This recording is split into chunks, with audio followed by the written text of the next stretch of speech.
Have you ever had an AI conversation you needed your teammates to see?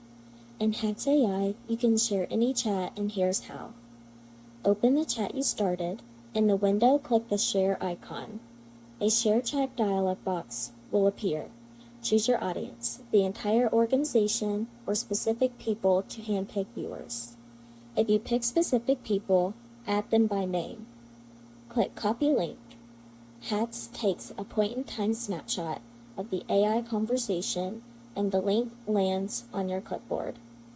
Paste the link into your internal communications app, and there you go. Here is an example of what the shared link will look like from another point of view. These links are only snapshot at the exact moment you created the link. If you chat more and want to share those messages, you'll need to create a new link. If you ever want to remove access to the chat, click the Share button again. Under Existing Links, press the Delete button. And that is how you share conversations using Hatz AI.